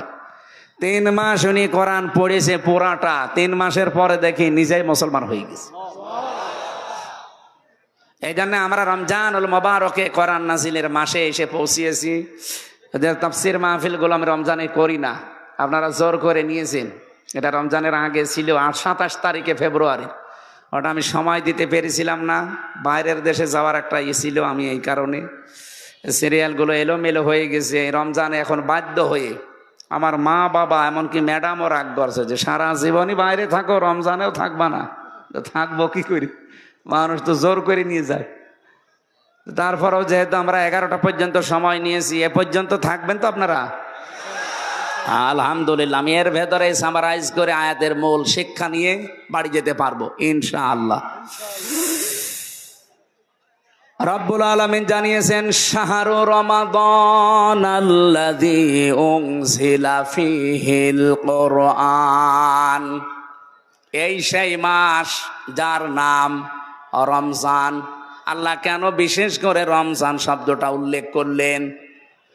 রমদন শব্দের শাব্দিক অর্থ হচ্ছে জ্বালিয়ে দেওয়া, পড়িয়ে দেওয়া, ছারখার করা, শেষ করা, নিঃশেষ করা। প্রায় 33টা অর্থ পেয়েছি আমি রমজান শব্দের। কি পড়িয়ে দেয় রমজান এসে? আল্লাহ বলেন পৃথিবীর মানুষের যত অপরাধ আছে, গোনা আছে, সব পুড়িয়ে দেয়। কেন পুড়িয়ে দেবে? আল্লাযী উনজিলা ফীহিল কুরআন, কারণ এই মাসে আল্লাহ কোরআনে কারীম নাজিল করেছেন। রাজি সাহেব আসি এদিকে তাকিয়ে বলেন, 1500 বছর আগে এই কোরআন নাজিল হয়েছে রমজান মাসে। 1500 বছর আগে এই পৃথিবীতে রমজান মাস ছিল না।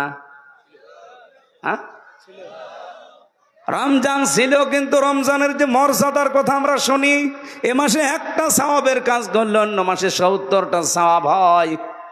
1 রাকাত নামাজ পড়লে অন্য মাসে 70 রাকাতের সওয়াব হয়। এগুলো ছিল না, ছিল না। নবীদের হাদিস পড়ছিলাম আজকে, বিশ্বনবী জানিয়েছেন রমজান মাসের চাঁদ যখনই ওঠে ওই দিন থেকে জান্নাতের সব দরজা আল্লাহ খুলে দেয়। না, জান্নাতের দরজা এমনিই খোলা থাকে, আরো পরিষ্কার করা হয়, বিউটিফাই করা হয়, আরো যত রকমের সৌন্দর্য আছে বৃদ্ধি করা হয়। জান্নাতের ভেতরে এক প্রকার গান আরম্ভ হয়। জাহান্নামের যত দরজা আছে, যেগুলো বন্ধ আছে, ওগুলো আরো বন্ধ করা হয়। আমি আয়াত হাদিসের এই 2টা শব্দ বুঝতাম না, ফতিহাত আবওয়াবুল জান্নাহ, গুল্লিকাত আবওয়াবু জাহান্নাম, আবওয়াবুন নার। এই হাদিসের এই দুইটা শব্দ আমি বুঝেছি জেলখানায় যাবার পরে। ওখানে বহুদিন 3টা বছর যেহেতু আটক ছিলাম, এই যে সাদ সাহেব আছে, আমি জেলে পেপার পড়ছিলাম, হঠাৎ দেখছি আবু সাইদ সাদ একটা কাজের মতো কাজ করিস, ওনারে ধরে নিয়ে জেলে দিয়েছিল। পরবর্তীতে আমরা দুইজন যেহেতু এখানে আসি, একেবারে অরিজিনাল সাক্ষী। জেলখানার গেট, বাংলাদেশে যত জেল আছে সব জেলখানার গেট 24 ঘন্টা তালা লাগানো, কোনো সময় খোলা থাকে? 1 সেকেন্ডও খোলা থাকে না। হ্যাঁ, কেউ গেলে খুলে দেবে, ঢুকে আবার তালা লাগিয়ে দেবে। আমি এইটা বুঝেছিলাম, হাত্তা ইদা জাউহা ফতিহাত আবওয়াবুহা ওয়া ক্বাল, এই আয়াতের তাফসীর পড়তে গিয়ে যে আল্লাহ জাহান্নামের বর্ণনা দিতে গিয়ে জানিয়েছেন যে জাহান্নামের মানুষগুলো যখন যাবে গেটে, গেট কিন্তু খোলা থাকবে না, বন্ধ। ও যাওয়ার সঙ্গে সঙ্গে দারোয়ান যিনি আছে মালিক, উনি খুলে দেবে, উনি ভেতরে যাবার পরে আবার তালা লাগিয়ে দেবে। কিন্তু জান্নাতের কথা আয়াতের পরে আছে সূরা যুমারে। রব্বুল আলামিন বলেন হাত্তা ইযা জাউহা ওয়া ফুতিহাত আবওয়াবুহা। এই যে মাঝখানে ওয়া আছে আর আগেরটায় ওয়া নেই। আল্লাহ বলেন জান্নাতি মানুষগুলো যখন জান্নাতের গেটে যাবে, ও জান্নাতের গেটে যাওয়ার আগে যা দরজা ছিল এমনি খোলা থাকবে। এই জন্য জাহান্নামের দরজার সাথে জেলখানার দরজার একটা তুলনা পেয়েছি। জাহান্নামের দরজাগুলো সব বন্ধ আছে, ওগুলো আরো শক্ত করে তালা লাগানো হয়। জান্নাতের দরজা খোলা আছে, আরো উন্মুক্ত করে দেওয়া হয়। সুলসিলাতিশ শায়াতিন, আর শয়তান যত আছে সব শয়তানকে শৃঙ্খলিত করা হয়, বেঁধে রাখা হয়। আমার মাঝে মাঝে প্রশ্ন আসে, আল্লাহ শয়তান যদি নবীর হাদিস অনুযায়ী সব বাধায় থাকে, রমজান মাসেও মানুষ শয়তানি করে না? গতকালকেও তো ডাকাতি হয়েছে শুনলাম। ডাকাতি হওয়া কি ভালো কাজ না শয়তানি কাজ? এটা করল কে? না না, শয়তান বাধা আছে ঠিক। এই যে এখানে যদি একটা ফ্যান দেন, এই ফ্যানটা আপনি হঠাৎ বন্ধ করে দিলে কি 1 সেকেন্ডেই বন্ধ হয়ে যাবে? বলেন বলেন। সুইচ অফ করার পরেও কিন্তু 1-1.5 মিনিট ঘুরতেই থাকবে। আপনি লোহাকে গরম করে রেখে দেন, 1 মিনিটেই ঠান্ডা হয়ে যাবে না, কয়েক মিনিট সময় লাগবে। কথা বলেন ঠিক কিনা? আমরা যারা 11 মাস অপরাধে লিপ্ত থাকি, গোনার কাজকে গোনাই মনে করে না, এই মানুষগুলো 11 মাস অপরাধ করতে করতে করতে রমজান এসে পৌঁছায়। রমজান মাস আসলে যেহেতু শয়তান বাধা পড়ে যায়, শৃঙ্খলিত হয়ে যায়, এই মানুষটার ভেতরেও শয়তানি আর কাজ করে না। 11 মাস যে ফোর্স ছিল, এই ফোর্সটা তো আর বাধা নেই, চলতেই থাকে চলতেই থাকে। এই জন্য 1 মাস পার হয়ে যায়, শয়তান আবার ছাড়া পায়, ও আবার তখন গিয়ারে পা দেয়। আমরা যেন এ কাজ আর সামনে না করি। রমজান এসেছে আমাদেরকে বেঁধে ফেলার জন্যে, সংযমী হওয়ার জন্যে। আল্লাহ পাক বলেন রমজান এই কোরআন শরীফ আমি নাজিল করলাম, এর আগেও তো রমজান ছিল, এর দাম ছিল না, শয়তান বাধা হইতো না এর আগে রমজানে। জান্নাতের দরজাগুলো আরো বেশি উন্মুক্ত করা হতো না, জাহান্নামের দরজাগুলো আরো এইটিয়ে দেওয়া হতো না। খালি মাত্র কোরআনের কারণে এই যে এইগুলো সব আমি করি, এত মর্যাদা দিয়েছি কোরআনের কারণে রমজানকে। রাব্বুল আলামিন বলেন রমজানের দাম এত বাড়ার পেছনে কারণ হচ্ছে যেহেতু কোরআন, তোমাদের উচিত হবে রমজানে কোরআনের সাথে সম্পর্ক বৃদ্ধি করে রমজানের আসল ফায়দা হাসিল করা। দুঃখজনক হলেও সত্য, 2 দিন পার হয়ে 3 দিন চলছি আমরা, অথচ এখনো অনেক মানুষ কোরআনের কাছে আসা আরম্ভ করেনি। আরে বিয়েতে যারা বরযাত্রী যায়, 1000 বরযাত্রীর কোনো দাম নেই বর ছাড়া। কথা বলে না কেন? এখান থেকে একটা মাসলা যেহেতু মনে এসেছে বলছে, এদিকে তাকান। যদিও বিয়েতে বরযাত্রী যাওয়া মুসলমানদের জন্য জায়েজ নেই, এটা হিন্দুদের কালচার। ওরা বিয়ের দিনই মেয়েকে যা দেবে সব দিয়ে দেয়। কি কথা বুঝতেছেন? বরযাত্রী যাওয়া এটা মুসলমানদের ধর্মে আছে, নেই। হ্যাঁ, মুসলমানদের আছে অলিমা। কি আছে বলেন বলেন বলেন তো, অলিমা ছেলের বাড়ি হয় না মেয়ের বাড়ি? ছেলের বাড়ি। অথচ আমাদের দেশে পুরা ইসলাম আমরা পাল্টিয়ে ফেলেছি, অলিমার খবর নেই। এখানে অধিকাংশ মানুষ বিয়ে করার সময় বরযাত্রী নিয়ে যাচ্ছে মেয়ের বাড়ি 200-300। আজকের প্রধান অতিথিকে জিজ্ঞাসা করেন উনি অলিমা করেছে না বরযাত্রী নিয়ে গেছে? বলেন কি বিয়েতে যে বরযাত্রী নিয়েছেন না অলিমা করেছেন? দেখেন, উনিও ইসলাম মানে নাই। প্রধান অতিথি যদি না মানে না, প্রধান বক্তাও মানে নাই, কারণ আমিও 10 জন নিয়ে গিয়েছিলাম। আমি ওই সময় এটা জানতাম না। আমরা যেহেতু এখন জানি, এখন থেকে আর কেউ বরযাত্রীর দাওয়াত দিলে যাবেন না, না আর কোনো সুযোগ নেই। এখন থেকে আর যাওয়া যাবে না, অলিমায় যাবেন। কি কথা বুঝতেছেন? বারবার বলছি এই কারণে, কারণ আমার 3টা মেয়ে, আমার ছেলে নেই, আমার বাঁচা লাগবে না। না, তারপরেও যেহেতু ইসলামে নেই, আমরা এটা আর সামনে যেন না করি। আমরা যেহেতু বুঝি যে বরযাত্রীর কোনো মূল্য নেই, 1000, 2000, 5000 হলেও যদি বর না থাকে, এমনকি যদি বর না এসে বরযাত্রী খাবার আগেই খেয়ে নেয়, মেয়ের বাবা আমার মনে হয় পিটিয়ে খাবার আবার বের করে নেবে। এ কথা বলেন না কেন?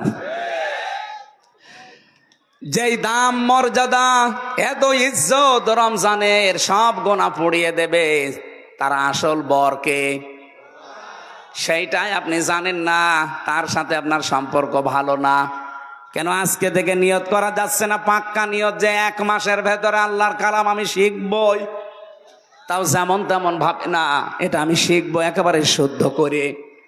আমরা যারা মুসলিম আছি, অন্তত যেখানে আছি ওই জায়গা থেকে আজকে নিয়ত করে যান যে রমজানে আমি কোরআন শিখবই।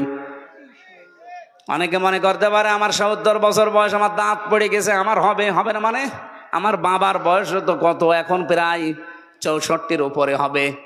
উনি এখন কায়দা পড়া আরম্ভ করেছে আমার ছোট মেয়েটা দেখে দেখে। তোমার ছোট মেয়ে 4 বছর বয়সে যদি কোরআন পড়তে পারে, আর আমি 64 বছরও পড়তে পারবো না। মাঝে মাঝে আমার বাড়িতে বেড়াতে আসলে আমার মেয়ের ধরে, দাদা সূরা কাউসার বলেন তো। কাউসার বলে তোমার আব্বার ভাষায়। আমার আব্বার ভাষা বলেন, 3টা আয়াত পড়লে 9টা ভুল যায়। আমার ছোট মেয়েটা নাকি লজ্জা দেয়, আমার বলছে তোর এই মেয়ের কারণে আমার কোরআন এখন শেখা লাগছে। এখন একটা উস্তাদ ঠিক করেছে, এক হুজুর, মাসে মাসে তারা টাকা দিয়ে বলছে আমার শিখিয়ে দেন, অন্তত নাতির কাছে যে যেন লজ্জায় পড়তে না হয়। লজ্জার খাতিরে তারপর এই বয়সে তো শিখতেছে, সবাইকে শেখা লাগবে ভাই। তালেবে এলেম শুধু 8 বছর 10 বছর বয়সের না। এ আবু সাইদ চাঁদ সাহেবের এখন মনে হয় 60 বছর 65 বছর, তাতে কি এ বয়সেও যদি শেখে উনিও তালেবে এলেম। আর তালেবে এলেম মরে গেলে তার কোনো হিসাব নেই, বিনা হিসাবে বিনা বিচারে জান্নাতি। এটা কিসের কারণে বলেন তো? রব্বুল আলামিন 4টা জাতির ঘটনা উল্লেখ করেছেন কোরআনে। এরপরে তিনি 4 জায়গায় দিয়েছেন সূরা কমারের ভেতরে। 17 নম্বর আয়াত, 22 নম্বর আয়াত, 32 নম্বর আয়াত, 40 নম্বর আয়াত। ওয়ালাকাদ ইয়াসসারনাল কুরআনা লিযিকরি ফাহাল মিন মুদ্দাকির। অবশ্যই আমি আমার এই কোরআনকে তোমাদের জন্য সহজ করে দিয়েছি, বোঝার জন্য, পড়ার জন্য। ফাহাল মিন মুদ্দাকির, এখান থেকে উপদেশ নেওয়াও সহজ। কেউ কি আছো যে কোরআন থেকে উপদেশ নিতে পারো? কে বলছেন? বলেন বলেন। আমি পুরা আয়াতগুলো তাফসীর পড়ে দেখেছি সূরা কমারের। আল্লাহ এত বেশি আফসোস করেছেন এই আয়াতগুলো নিয়ে যে আমার বান্দাদের প্রতি আফসোস আমার। ফাল মিন মুদ্দাকির, এত সহজ করে দিলাম আমার এই বাণীটা, আমার এই কালামটা। এরপরও দেখি আমার অনেক বান্দা বান্দি না, এর কাছে আসে না, উপদেশও নেয় না। আমরা যেই বয়সের আছি ভাইরা, দল মত এই মুহূর্তে সব বাদ। আমি আল্লাহর কালামে 1 মাসে না শিখে মরতে চাই না। কে কথা বলেন না কেন? পুলিশ ভাইদেরকেও বলছি সময় পেলে আগে এটা শিখে নেন। বয়স আপনার যাই থাক, এটা শেখাই লাগবে।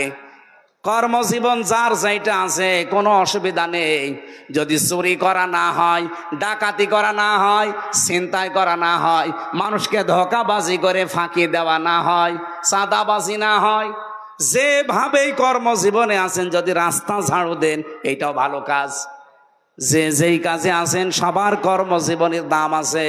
আমার প্রত্যেকের ওপরে আমার আহ্বান, আপনারা এইটা এই রোজার মাঝে শিখবেন। এই পারবেন না? আল্লাহ বলছেন এটা সহজ, আপনি পারবেন না মানে? পুরা কোরআন শরীফ না পারলে অন্তত 10টা সূরা একটু টার্গেট নেন যে আপনি শুদ্ধ করে পড়তে চাই। আমি নামাজের ভেতরে যখন অর্থ ব্যাখ্যাটা মনে মনে ভেবে পড়বেন, দেখবেন নামাজের ভেতর একটা আলাদা শান্তি পাবেন।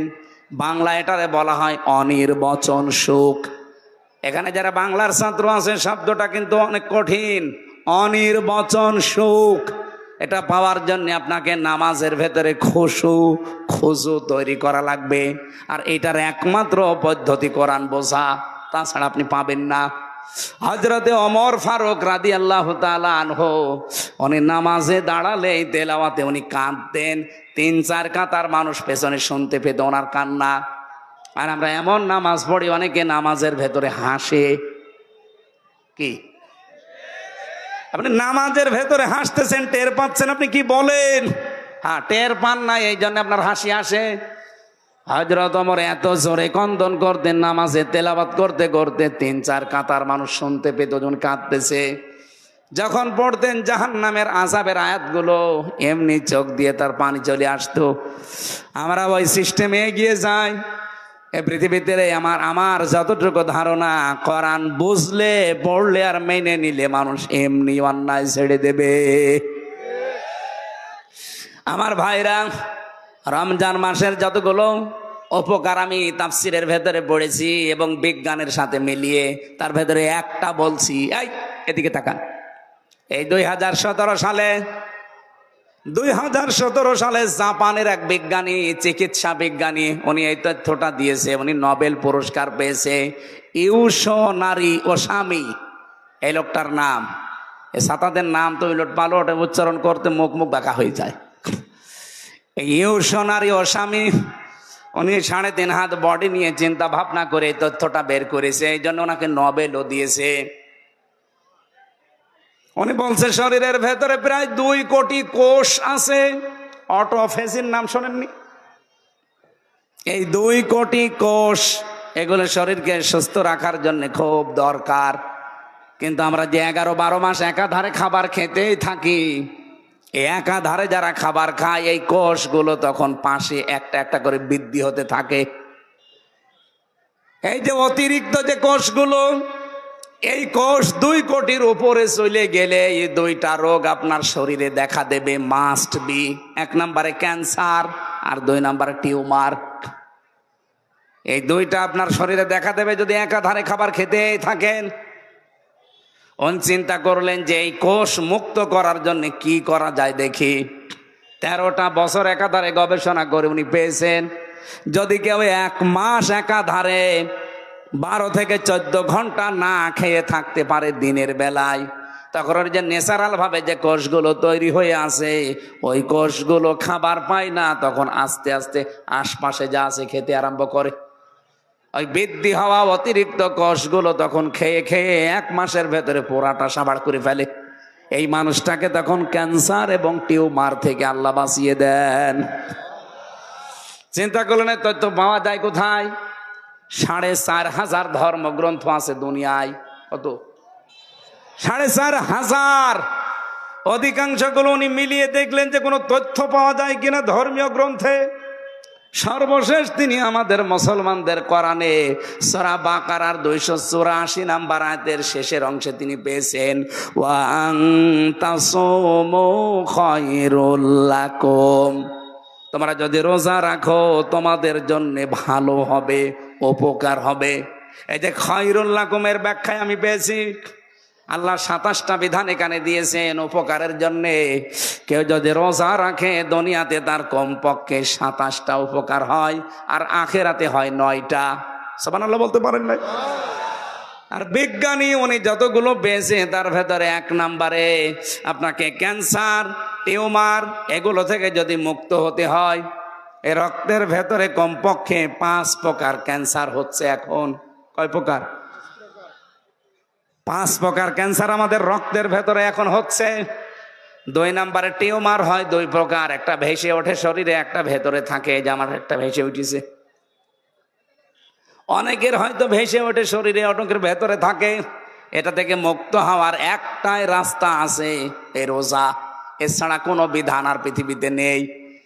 কারণ মুসলমানদের এই ধর্মের ভেতরে যেটা পাওয়া যায়, 1 মাস একাধারে দিনের বেলায় কমপক্ষে 30 দিন আমাদের না খেয়ে থাকা কি ফরজ? বলেন বলেন, এটা ফরজ। আল্লাহ এমনি করেননি। যতগুলো ফরজ নিয়ম আমি কোরআনে পেয়েছি, কোন ফরজ নিয়মের আগে আমার আল্লাহ কাতাবা আমি পাইনি। কিন্তু রোজার কথা বলতে গিয়ে আল্লাহ কাতাবা দিয়েছেন। ইয়া আইয়ুহাল্লাযীনা আমানু কুতিবা আলাইকুমুস সিয়াম। ও হে যারা ইমানের দাবি করো, রোজা নামে এই বিধানটা কিন্তু আমি আল্লাহ ফরজ করে দিয়েছি, এমনি না, লিখে দিয়েছি।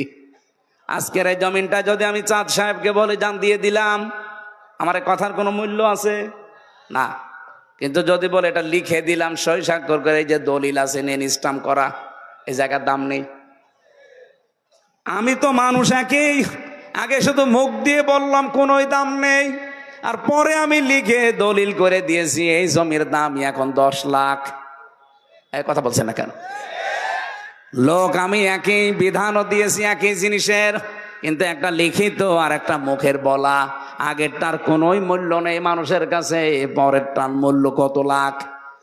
আল্লাহ বলেন আমি দুনিয়ার অন্যান্য ফরজগুলো জিবরাইলকে বলেছি যা বলে দে, কিন্তু রোজা এটা আমি আরো সে নিয়ে এসে লিখে দিয়েছি 6 মাস। কয় মাস? 6 মাস উনি রোজা দিয়েছিলেন। শুধু মুসা নবীর সাথে দেখা হওয়ার কারণে বারবার উনি ফিরিয়েছে যে যান একটু কমিয়ে নেন। উনি 5 বার গিয়ে 5 মাস রোজা কমিয়েছেন। আর 1 মাস ছিল, ও মুসা নবী বলে না আপনি আবার যান। আমার উম্মতের উপরে মাত্র একটা রোজা ফরজ ছিল, তাই তারা করতো না বছরে। আর আপনি 6 মাস রোজা পেয়ে আনন্দে আছেন। আপনার উম্মত পারবে না, তাড়াতাড়ি যান যেন কমিয়ে দেয়। বিশ্বনবী বলেন মুসা আমি আর পারবো না, আমি বারবার আল্লাহর কাছে যাই কমিয়ে দেয়। আমার লজ্জা করে এখন, যার কতবার যাব। যা দিয়েছে থাক। সঙ্গে সঙ্গে জিবরাইল এসে বলে হে রাসূল, আল্লাহ কিন্তু সিদ্ধান্ত নিয়ে লিখে দিয়েছিলেন 6 মাসই, শুধু আপনার কনসিডারের কারণে এগুলো আল্লাহ কমিয়েছে। আল্লাহ যেটা লেখে ওইটা ফাইনাল, ওটার কোনোদিন নড়ন চড়ন পরিবর্তন, আরো জোরে বলেন, পরিবর্তন হবে। যেহেতু আমি লিখেই ফেলেছি, ও আর কোনো কাটাকাটি নেই। আপনার উম্মতদেরকে যে বলবেন ওরা যদি 1 মাসও হক আদায় করে রোজা রাখতে পারে, আমি আল্লাহ 6 মাস রোজা রাখার সওয়াব তাদেরকে দিয়ে দেব।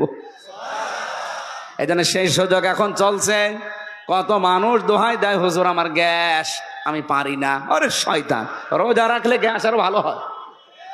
যারা বলে আমার ডায়াবেটিস, আপনার ডায়াবেটিস আমার চাইতে বেশি। জেলখানায় 3 বছরে আমার ডায়াবেটিস 27, অথচ 3 দিন রোজা রেখে মনে হচ্ছে যে আমি আরো ভালো আছি। আপনি রোজা রাখলে বিজ্ঞান এখন বলছে আপনার ডায়াবেটিস কন্ট্রোলে চলে আসবে। আল্লাহর চাইতে তো বড় বিজ্ঞানী আপনি না। আপনার শরীরের অতিরিক্ত এই যে ক্ষতিকারক যে কোষগুলো, এগুলো খেয়ে খেয়ে আপনাকে সুস্থ রাখবে। এই জন্য সুস্থ যদি থাকতে চান রোজা রাখা লাগবে। এ পৃথিবীতে একজন মানুষের জীবনী পড়েছি, তিনি সারা জীবনই সুস্থ ছিলেন, তাও 1 দিন 2 দিন না, 950 বছর। হযরত নূহ আলাইহিস সালাম, তার পুরা জীবন পড়ে তাফসিরে আমি দেখেছি তিনি সারা জীবনই রোজা রেখেছেন, এই জন্য তিনি সুস্থ ছিলেন। সুবহানাল্লাহ বলতে পারেন না? তারা আল্লাহর এই বিধান রোজা রেখে যদি সুস্থ থাকতে পারে, আমরা কেন পারবো না? আজকে থেকে যারা রোজা রাখেন না, খুব ভালো করে সতর্ক থাকবেন। মেয়েদের শুধু ওই 3 দিন 5 দিন 7 দিন 10 দিন যেগুলো শরীর খারাপ থাকে, ওই কয়টা দিন বাদ দিয়ে বাকি দিন রোজা রাখা লাগবে। আপনি দেখেছেন চিন্তা করে, মেয়েরা নামাজ পড়ে না, শরীর খারাপ হলে, কিন্তু ওই নামাজ আর পরবর্তীতে পড়াও লাগে না, মাফ। কি পরবর্তীতে পড়া লাগে না? আর পড়া লাগে না, মাফ। আপনি যদি 10 দিনও অসুস্থ থাকেন, একদিনও নামাজ পড়া লাগবে না, আর পরবর্তীতে এটা কাজাও করা লাগবে না, আপনার পুরাটা মাফ। কিন্তু কোন মানুষ যদি রোজা, এই যে মেয়েরা যারা রাখতে পারেন না, আপনার কিন্তু কাজা করা লাগবে, মাফ নেই। যে 3টা রোজা 5টা রোজা শরীর খারাপের কারণে রাখতে পারেন নাই, বাকি 11 মাস মিলে এই 5টা রোজা করা লাগবে, বাধ্যতা। না করলে আপনার গুনাহ হবে। তাহলে পৃথিবীর একমাত্র বিধান যেটা কাজা করা লাগে, সুবহানাল্লাহ বলতে পারেন না? সম্মানিত মা বোনেরা, মেয়েদের শরীর যখন খারাপ হয়, যদি 10 বছরে হয় 10 বছরের রোজা ফরজ, যদি 12 বছরে হয় 12 বছরের রোজা ফরজ, যদি 15 বছরে হয় 15 বছরের রোজা ফরজ। আর ছেলেদের যেদিন স্বপ্ন দোষ হয় ওই দিন থেকে, এটা যদি 10 বছরে 12 বছরে 15 বছরে হয়, তো ওই সময় থেকে রোজা ফরজ। আমি কথা বোঝাতে পেরেছি? হ্যাঁ, ঠিক আছে। আল্লাহ রাব্বুল আলামিন বলেন, এটা আমি শুধু লিখে দিয়েছি তোদের জন্য না, কামা কুতিবা আলাল্লাযিনা মিন ক্বাবলিকুম, তোদের পূর্বে যত জাতি এই পৃথিবী থেকে বিদায় নিয়েছে, প্রত্যেক নবীর উম্মতের উপরে রোজা ফরজ ছিল। লাআল্লাকুম তাত্তাকুন, আমি চাই তোরা তাকওয়াবান হবি। তাকওয়া অর্জন করার জন্য আমি আল্লাহ রোজা দিয়েছি। তাকওয়া কাকে বলে? বাংলাদেশের মানুষ বিশেষ করে আমরা একটু ভুল বুঝি, মনে করি বিশাল জব্বা গায়ে দিয়ে, পাগড়ি একটা মাথায় দিয়ে শুধু হো হো তাকওয়া হয়ে গেছে। না, তাকওয়া প্রতিটি জায়গায় আপনাকে সেট করা লাগবে। এই এদিকে তাকান, খলিফাতুল মুসলিমিন হযরত ওমর রাদিয়াল্লাহু তাআলা আনহু, তিনি রাষ্ট্রের কিছু কাজ করছিলেন, হিসাব করবেন একটা লম্প জ্বালিয়ে, বাতি জ্বালিয়ে। হঠাৎ রাতের বেলা প্রধান বিচারপতি উনি হযরতে আলী দেখা করতে আসলেন। হযরত ওমর বললেন, ভাই আলী, আপনি দেশের প্রধান বিচারপতি, রাষ্ট্রের কোনো কাজের কথা বলতে এসেছেন নাকি? বলছেন, না, আমার পারিবারিক একটা বিষয় আপনাকে আমি একটু শেয়ার করতে চাই। আপনি যেহেতু দেশের দায়িত্বে আছেন, আপনি আমাদের অভিভাবক, এই জন্য আমার পারিবারিক একটা বিষয় একটা সলভ করতে এসেছি আপনার কাছে। হযরত ওমর সঙ্গে সঙ্গে যে বাতিটা জ্বলছিল উনি ফু দিয়ে লিভিয়ে দিলেন। হযরত আলী বলেন, কি? আমি প্রধান বিচারপতি, আমি এসেছি আপনার কাছে একটা মাসলা নেওয়ার জন্য পারিবারিক জীবনের, আর আপনি আমারে দেখে আরো বাতি জ্বালাবেন কি? আরো বাতি লিভিয়ে দিলেন আমার মুখের সামনে। আমি একটু অপমানিত হলাম। হযরত ওমর বলে, ভাই আলী, আপনি দেশের প্রধান বিচারপতি, ঠিক আছে, আপনি এসেছেন আমার সাথে দেখা করার জন্য, তাও ঠিক আছে। আমি তো প্রথমেই আপনাকে বললাম যে আপনি কি আমার সাথে এসেছেন রাষ্ট্রের কোনো বিষয়ে কথা বলতে, না ব্যক্তিগত?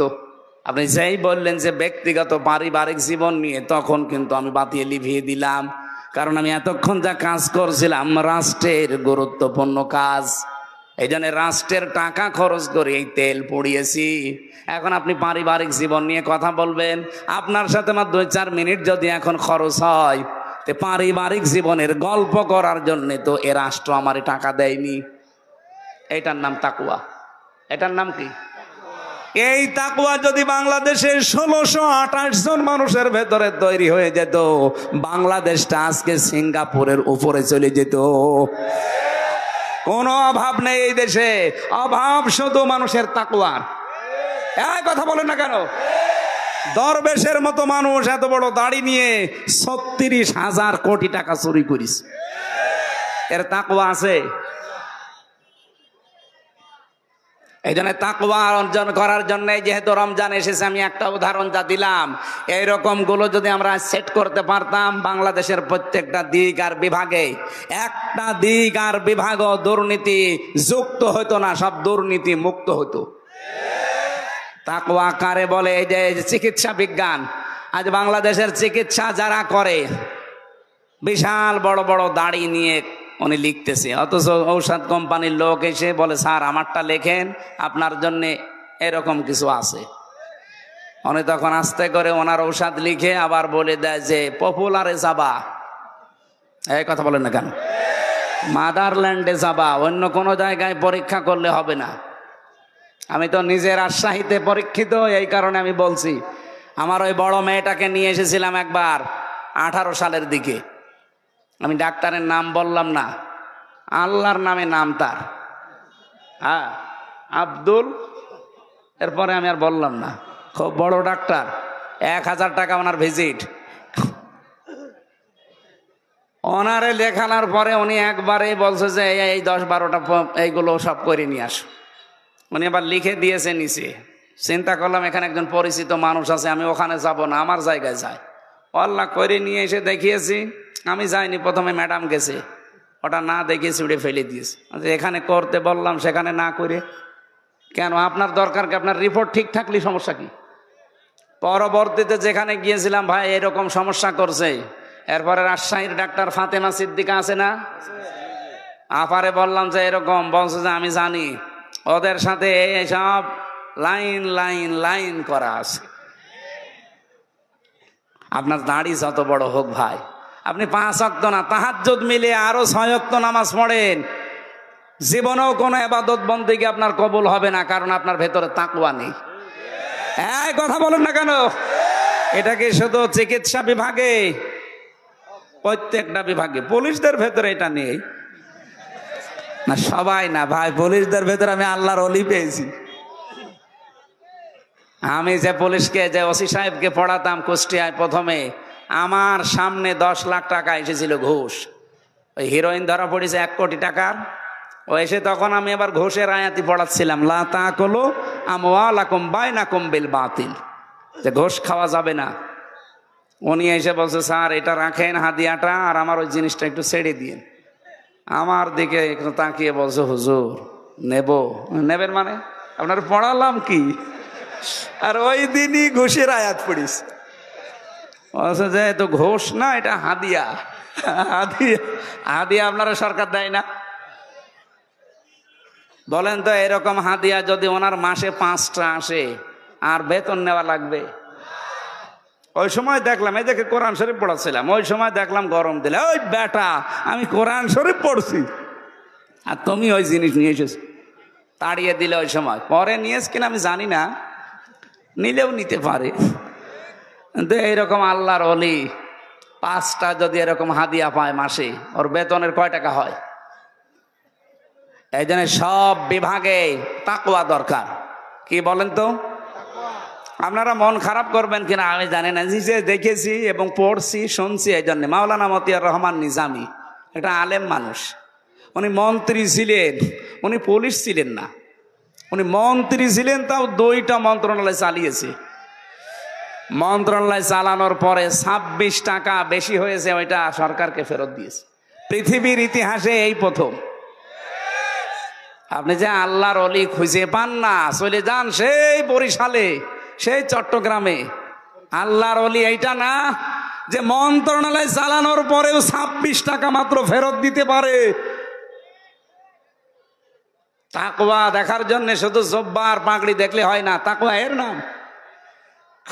তার কি প্রয়োজন ছিল না? তার বাড়িতে পরশুদিন গিয়েছিলাম, কি অবস্থা বাড়িটার, এখনো পর্যন্ত মাটির দেওয়াল আর টিনের চাল।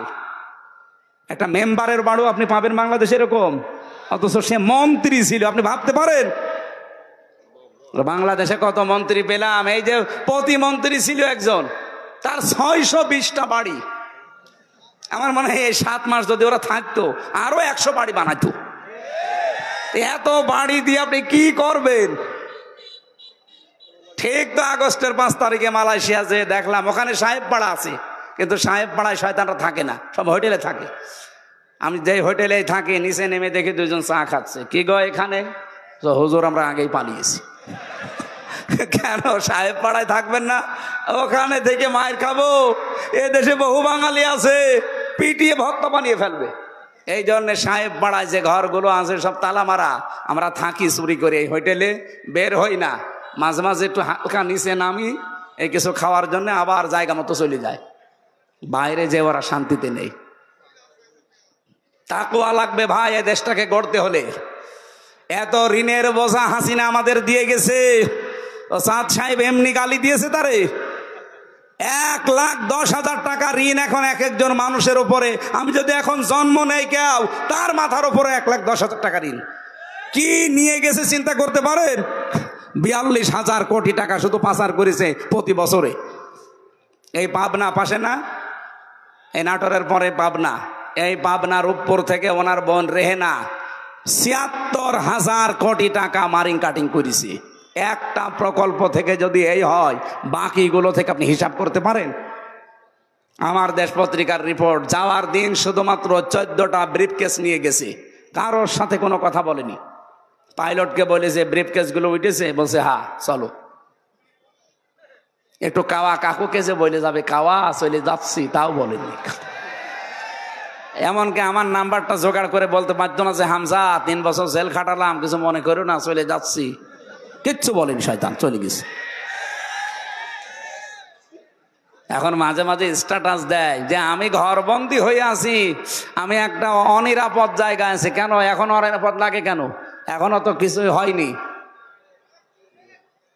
ওই 14টা ব্রিফকেসে শুধু মাটি ভরা ছিল না, আর ছাই ছিল। কি ছিল? এই কারণে আমরা আজ দুর্বল। আমরা চাই বাইরে যত কিছু আছে, যারা পাচার করেছে টাকা ফেরত দেওয়া লাগবে। যদি ফেরত না দেয়, যা আছে এই দেশে সবগুলো রাষ্ট্রের নিয়ে নেওয়া লাগবে।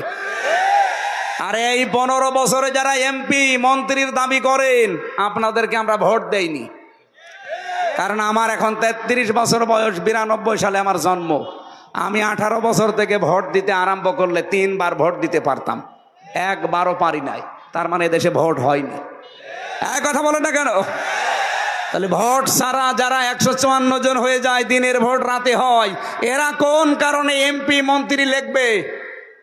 পোস্টারে যদি কোনো সময় এই 3 বারের এমপি যারা, 3 বারের মন্ত্রী যারা যদি লেখে সাবেক এমপি, সাবেক মন্ত্রী, ওখানে লিখে দেবেন সাবেক চোর, সাবেক ডাকাত। আর এই 15 বছরে যত টাকা নিয়েছেন রাষ্ট্রের, সব টাকা ফেরত দেওয়া লাগবে।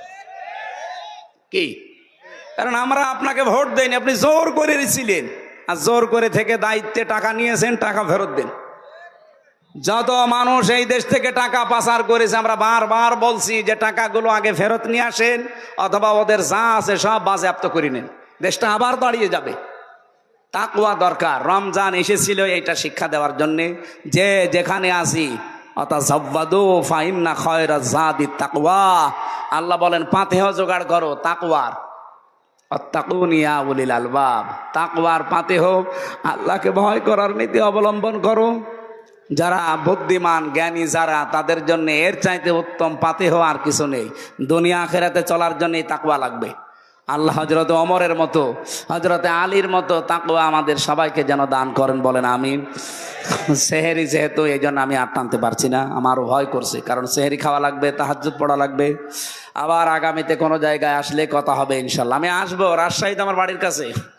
আপনারা এতদিন আমার আসতে দেননি, এবার এসে মাইক কেড়ে নিন। আসেন, মাইক কেড়ে নেন, আমি আপনাকে মাইক ছেড়ে দিচ্ছি। আজকের প্রধান অতিথির কাছে অনুমতি নিয়ে, আমরা যেহেতু সামনে 2টা কাজ বললাম, তাহাজ্জুদ নামাজ আছে, সেহেরি আছে, আমরা মোনাজাত করি। আল্লাহুম্মা আমিন। লা ইলাহা ইল্লা আনতা সুবহানাকা ইন্নী কুনতু মিনাজ জালিমিন। রব্বুল আলামিন, রমজানে সারাদিন রোজা রাখা অবস্থায় ছিলাম। এখন আমাদের ঘুমের সময়, সব বাদ দিয়ে তোমার কোরআন শুনতে এসেছিলাম। আমরা এখনো কোরআনের উপরে কথা বলতাম, কিন্তু সামনে আমাদের তাহাজ্জুদের নামাজ, সেহরির সময়, এজন্য আমরা শেষ করে দিলাম। যতটুকুই বলেছি, আল্লাহ তুমি আমল করার তৌফিক দাও, সওয়াবগুলো নবীজির রওজায় পৌঁছিয়ে দাও। দুনিয়ার মাটির নিচে যারা ঈমান নিয়ে ঘুমিয়ে আছে, এদেরকে মাফ করে দাও। এ মাহফিলের আয়োজন করেছে, কত সুন্দরভাবে সাজিয়েছে তুমি দেখো। আল্লাহ নিজেদের বাড়ি ঘরও এত সৌন্দর্য তারা করে না। কোরআনে কারীম প্রসারের জন্য বিশাল আয়োজনে যারা শ্রম দিয়েছে, টাকা দিয়েছে, আল্লাহ সবার অর্থ সম্পদ শ্রম কবুল করে নাও। মাহফিলের বরেণ্য সদস্য যারা যেভাবে কষ্ট স্বীকার করছে, স্বেচ্ছাসেবক ভাই এবং বোনেরা, আল্লাহ প্রত্যেককে যে মা পেটে নিয়েছে, মায়ের পেট খাদিজার মতো বানিয়ে দাও। আজকে প্রশাসন এসেছে, আল্লাহ তাআলা পুলিশ ভাইরা যারা দায়িত্ব পালন করছে, আজকে তাদের পুরা দায়িত্ব ইবাদত হিসাবে কবুল করে নাও। আমাদের মাহফিলের সভাপতি, সহসভাপতি, বিশেষ করে প্রধান অতিথি আমার শ্রদ্ধাভাজন বড় ভাই আবু সাইদ জাদ ভাই, যত অতিথি এখানে এসেছে প্রত্যেককে তুমি ওমরের মতো কবুল করে নাও। মা বোনদেরকে খাদিজার মতো, আয়েশার মতো তৈরি করে দাও। রব্বুল আলামিন এই দেশটাতে তোমার বিধান মেহেরবানি করে চলছে, এটা দেখে মরার তৌফিক দাও। আমি সহ যারা অনেকে অসুস্থ আছি, জালেমের জেলখানায় আমি 3টা বছর অসুস্থ হয়ে পড়েছি। যারা অসুস্থ আছে আমার মতো সবাইকে তুমি শেফায়ে কামেলা আজেলা নসিব করো।